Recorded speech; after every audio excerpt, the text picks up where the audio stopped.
Keberagaman yang ada di Indonesia menumbuhkan sikap toleransi dan persatuan dan simbolnya Bhinneka Tunggal Ika. Bhinneka Tunggal Ika itu apa, Bu? Bersatu. Berbeda-beda tetapi tetap satu juga. Nah, di sini ada yang tahu nggak keberagaman itu apa? Nah, di Indonesia itu perbedaan dalam budaya, adat, agama, dan kebiasaan yang dimiliki oleh masyarakat. Indonesia itu kaya akan keberagaman karena memiliki 17.000 pulau dengan ratusan suku dan bahasa.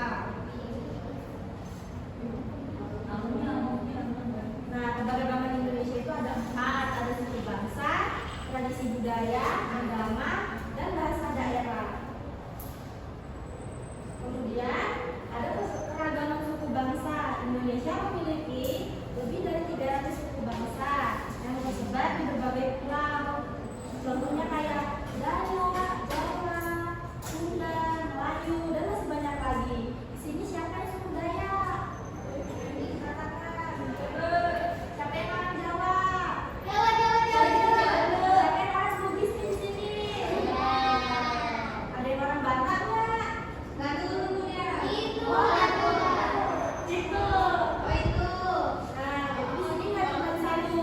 Keberagaman suku ya, di dalam kelas ini ada berbagai beragaman suku. Kemudian ada keberagaman tradisi budaya. Tradisi budaya di Indonesia itu ada seperti seni, tarian, pakaian adat, makanan, dan acara tradisional. Contohnya seperti ada tari Bali, dan tari pendet dari Bali, ada Pendalungi dari Jawa.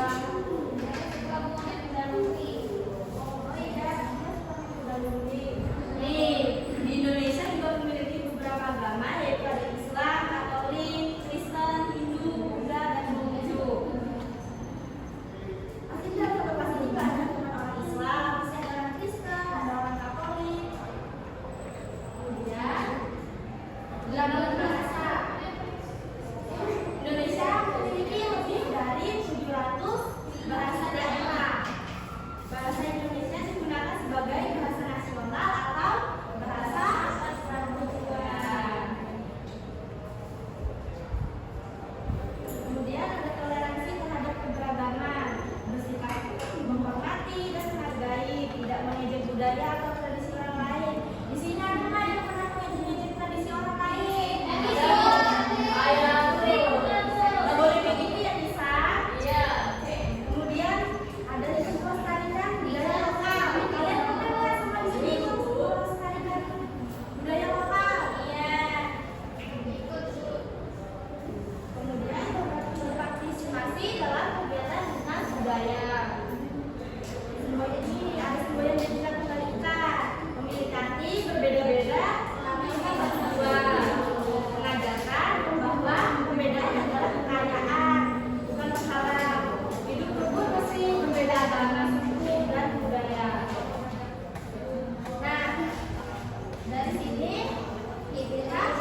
Kamu situ